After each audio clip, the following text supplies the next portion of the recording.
Did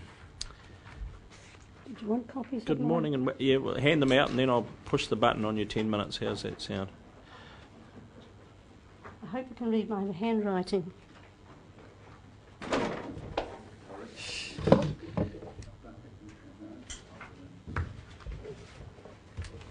Thank you. Okay, so good morning and welcome, and your 10 minutes, Ms. Graham, starts now. Yeah, I just want to say that in the paper this morning, us elderly people are now considered frail. It's sad, isn't it? As you well know, I suppose, my name is June Graham.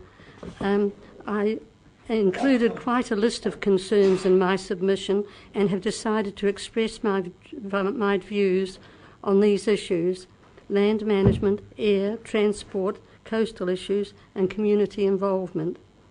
On part 2, page 19, I see it's on the agenda on page 24, the staff summary. I was going to quote it, but it's on that page there. I feel Council has done very little to investigate alternative methods of land management apart from irrigation. I realise some farmers are already looking for and using measures to improve the use of their land. It became obvious at the Board of Inquiry for Plan Change 6 that very little research has been done in this area by Council. Maybe it is timely to have a forum to discuss this initiative. I noticed also in the paper this morning that you're holding some meetings for farmers, I think it is, about initiatives for, I don't think it's alternatives, but I might be wrong about that. A broader look at alternative methods would be of benefit to all. Sharing ideas and ways and means can be most productive. Debate is always healthy. Land use capability, or LUC, is becoming more of an issue, with the possibility of intensification in Hawke's Bay. Air. It is pleasing to hear that the insulation and clean heat program is proving successful. It was spoken about already this morning. On part 2, page 51, transport.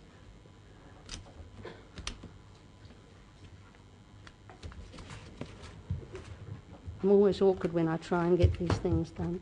It mentions in here transport and a couple of little phrases: road safety initiatives across Hawke's Bay, a mobility scheme, and opportunities for social interaction. I wanted to take up a minute of your time.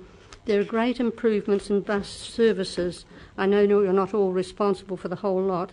It may not come under your jurisdiction, but I would like to draw your attention to problems drawn to grey power by a member of the public. Many elderly people with disabilities are now using mobility scooters or walking frames, and it is difficult to cross busy roads. An example is at Atafai Retirement Village. The members want to get across the road to catch the bus up to the stops, either up at the EIT or down at the lights at Lee Road. They catch it to Hastings for various purposes. It's not that the bus stop is inconveniently placed, it's trying to get across the road. Grey Power have tried to get a crossing near Atafai with little success. Maybe you could try. We mature citizens value our independence. Part 2, page 27, coastal management, wetlands and estuaries. I have an interest in wetlands and estuaries and the value they have in a healthy environment. There is good work being done in this area. Councillor Scott has spoken on occasion of their value. Because of a treaty settlement in this vicinity and management of the Ahuriri estuary might change, it is important that work done by the Ahuriri Estuary Protection Society over many, many years is recognised, and they should be part of any future management team. Keeping people informed, public participation. Our place is great for those of us without computers. I'm not sure how often it comes out, but it is a great magazine. Community involvement. Most citizens do not appreciate the special functions of the HBRC or of its importance for our natural environment its protection role. For those of us who participate and attend council meetings because of this interest, it's a real challenge, not only financially but also frustratingly and time-consuming. For me, the recent Board of Inquiry Plan Change 6 and RWSS hearing emphasised the disadvantages individuals and small groups have when participating in environmental issues. Even forest and birds, fish and game and others couldn't compete with the huge amount available for council's case. As ratepayers, we funded that application and paid out of our own pockets to present our views. We really were at a disadvantage. The Board of Inquiry has made its draft decision. Maybe it's not what council expected, but as I've heard Mr Mohi say on many occasions, be careful what you ask for. Where to now? I'm old enough to know that life isn't fair and equal, especially for those of us who stand up for our beliefs and our natural environment.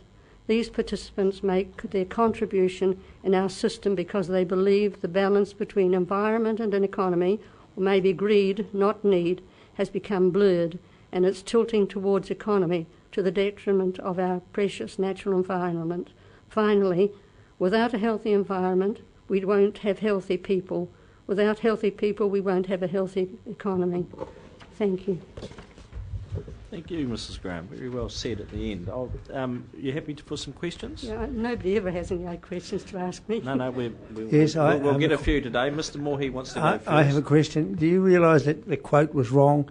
It's be careful what you wish for. Oh, I'm sorry. Thank you. I should have been more exact. Was attributed all the same. Councillor Graham. I have a question, but firstly, thanks for your submission. I really appreciated, especially the second half, your little dissertation. I thought it was wonderful. Just the crossing at Te Atawhai, which council's responsible for that? Well, the Napier City Council. It's Napier City Council. We did a presentation from Grey Power, the local branch, and they explained to us a lot of time was spent getting statistics about the traffic and all, but evidently it just doesn't come under the... it doesn't have enough traffic to warrant that.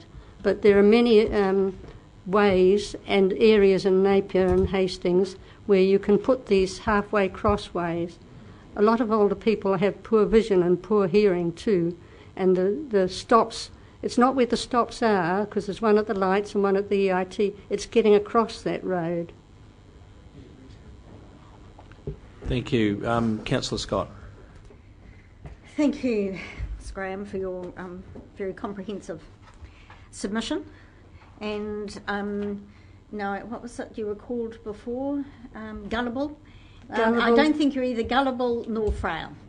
So I am a bit outspoken, aren't I? Outspoken is fine. Your suggestion about land management, are you aware of the breadth of the work that is being done by our land management group in a variety of areas? And I think you referred this morning to an ad in the paper on the Huatoki, presentation on the Huatoki, which is a particular research on all sorts of issues, including shade, the effect of shade on animals. I didn't know what it was about, but I just saw the... I think that was the one that was advertised. Yeah, it was at several places within the countryside. Yeah. And there was one at Napier, I think, towards the end of the month. Are you aware of the breadth of the land management groups? Not really, no, not in detail. Perhaps we should catch up sometime on that and have a look at what has been. Councillor Dick. June, thanks for your submission. You have clearly made the point about, on the transport issue, that it's not where the stops are, it's getting across the road. And the staff, I don't think, quite picked up on that. And I suggest to you that we'll hopefully have agreement with our colleagues. I'll get that matter referred to the Regional Transport Committee, and we'll get in touch with you, because that brings all of the Napier City Council around the table with us.